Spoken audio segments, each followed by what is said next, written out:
These two eyes can only perceive that which is physical. The third eye is an inward-focused eye. Your lustfulness, your desiring nature never ever stood outside, it only stood inside. Lust means it creates a sense of incompleteness within you and a longing for something. When we say Shiva, the word Shiva has become synonymous with the third eye. The third eye, what it means is, these two eyes are to look outside. These two eyes are capable of showing you the physicality of the existence. These two eyes can only perceive that which is physical. The third eye is an inward-focused eye. It's not going to open up upon your forehead. The third eye is an inward-looking eye. But you have heard stories, Shiva opened his eyes and he burnt Kama. In India, there is a god of love and lust called Kama. Kama means lust, which you don't like to face it head-on, so you make it love.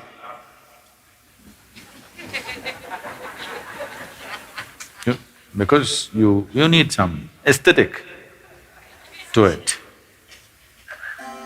So, he hides behind a tree and shoots an arrow at Shiva's heart.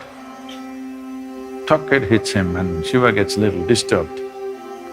Then he sees it's Kama. That is, it's his own lust coming up. Then he opened up his third eye, a fiery eye, and burnt Kama. He was hiding behind the tree, but he was burnt into ashes. Then Shiva took the ashes of this burnt Kama and smeared himself. That I have put these things to rest for good. That is the general story told to the people. But you tell me, your lust arises within you or behind the tree? No, you may go behind the tree, that's another matter.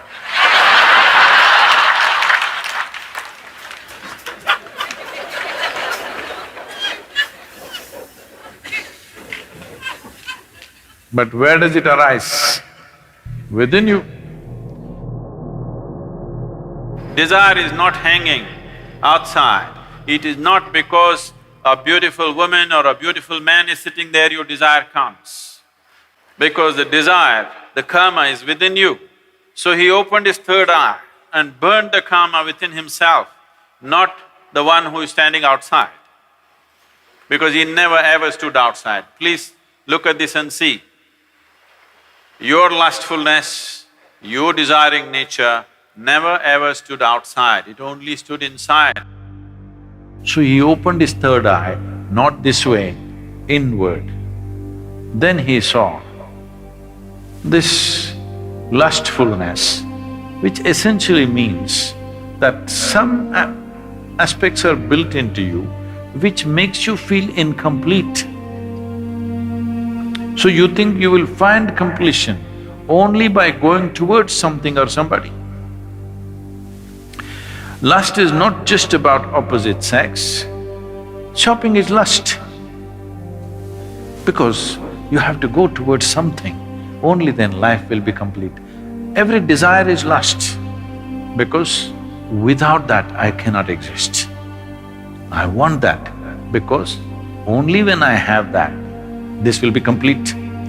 It may be a thing, it may be a position, it may be power, it may be sexuality, it doesn't matter what it is. Essentially, lust means it creates a sense of incompleteness within you and a longing for something that it makes you feel if you don't have that, you are not complete. So he decides to burn the Kama within himself. He burned the Kama and then instead of sweat, ash oozed out of the pores of his body. This is the yogic story.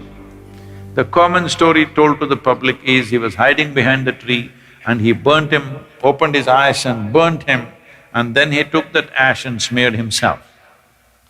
The yogic dimension of the story is Kama arose within him, he opened his third eye, burnt him, and then ash slowly oozed out of his body, clearly showing him everything is laid to rest. Everything that you know as yourself should die. When I say death, it's not the physical death which is a problem.